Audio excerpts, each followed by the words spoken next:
The Turkish Get-Up is one of those exercises that truly excites people to start kettlebell training. Partly because it looks super cool, but it's not just that.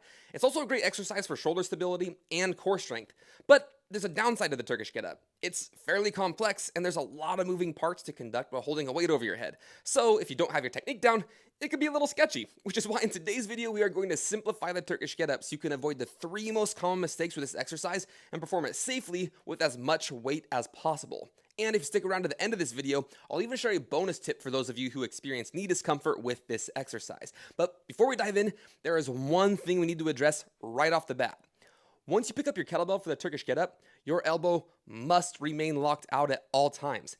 Bent elbows in the Turkish Get-Up are how people end up getting cast iron nose jobs, and the outcomes of said nose jobs are never pretty. So elbow locked out, okay? Cool. This first mistake, I really don't blame people for, because the Turkish Get-Up has kind of a misleading name. And what I mean by that is when people hear the words get-up, they often picture a sit-up. However, the Turkish Get-Up isn't actually a sit-up at all. It's a rolling pattern. So the very first step of this exercise, once your weight is overhead, is to drive off of your foot on the kettlebell side while simultaneously digging your forearm and elbow into the ground on the opposite side and using it as an anchor point to pull yourself up onto the elbow. When done correctly, your chest should be pointing towards the non-kettlebell side with shoulders stacked over top of one another, kind of like in a T-plank rotation, if you've done that exercise. And once you're here, the next step is pretty easy. You just press up into your hand. This is where things start to get a little more complex as we move on to the transition phase of this exercise. And while there are multiple ways to transition to the half kneeling position, the most common is to come into a high hip bridge, which is accomplished by pressing into your foot on the kettlebell side and into your hand on the non-kettlebell side while raising the hips up towards the sky, coming into a plank-like position. This helps create space for the bottom leg to slide back so you can place your knee by the hand that's posted on the ground. And when done correctly, there should be a straight line with 3 points of contact. Those points of contact being your hand, your knee, and your foot, which leads us right into mistake number 2. It's at this point in the movement when people tend to make a critical mistake that limits the amount of weight they can lift on this exercise, and that is performing a side bend and utilizing their lower back to lift the weight of the kettlebell. But there is one simple adjustment we can make prior to performing that side bend that allows us to lift much more weight and create more stability, and that is shifting the hips towards your heel on the kneeling leg.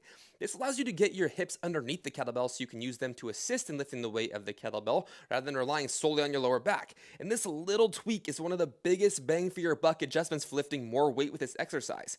Now, once you've made that hip shift and are in the tall kneeling position, the finish is simple. Just pivot on the bottom knee so your feet are on railroad tracks and stand to finish. And when I say finish, I mean get to the halfway point because we still have to go back down to the ground. And it's during this downward phase, by the way, that mistake number 3 lies. But we will get to that in a moment. Keep in mind that coming back down the Turkish Get-Up is actually just doing the upward phase in reverse, and as long as you remember that whatever hand the kettlebell is in will also be the same knee that is pointing up during your lunge, it makes it a lot easier to remember which leg to step back with.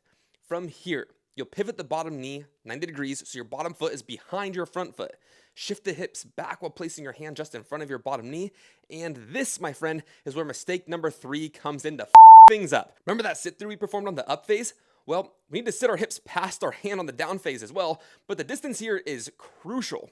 Reason being, well, if you set your hips too close to your hand, you get jammed up in the shoulder when you go to rotate back down to your elbow to return to your back, which typically leads to a free-falling reverse sit-up that requires a shit ton of shoulder stability to prevent dropping the kettlebell on your head or a nice floor. So when you go to sit your hips through, make an effort to sit your hips in front of your hand so you are at roughly a 45-degree angle from wrist to your shoulder. This will allow you to perform a controlled rolling pattern back down to the elbow before lowering yourself to your back and completing a perfect Turkish Get-Up. Now, at the beginning of this video, I promised you a bonus tip for those of you who experience knee pain during the Turkish Get-Up. So for those of you who have a hard time pivoting on your bottom knee around the hip shift portion of the Turkish Get-Up, you can simply swing your front leg 90 degrees instead. So after performing your hip shift in the upward phase of the Turkish Get-Up, swing your front leg 90 degrees towards the non-kettlebell side, and on the downward phase of the Turkish Get-Up before the hip shift, swing your leg 90 degrees towards the kettlebell side. This will keep the bottom knee stationary and prevent you from grinding your kneecap into the ground if you are someone who experiences discomfort during this particular step. With that said, the Turkish Get-Up is an extremely fun exercise with plenty of complexity, but unfortunately, it's not the only complex exercise that challenges the technique of kettlebell practitioners. So, if you want help refining more complex exercises like the kettlebell clean or the kettlebell snatch, check out one of these videos here, and I'll see you on the next one.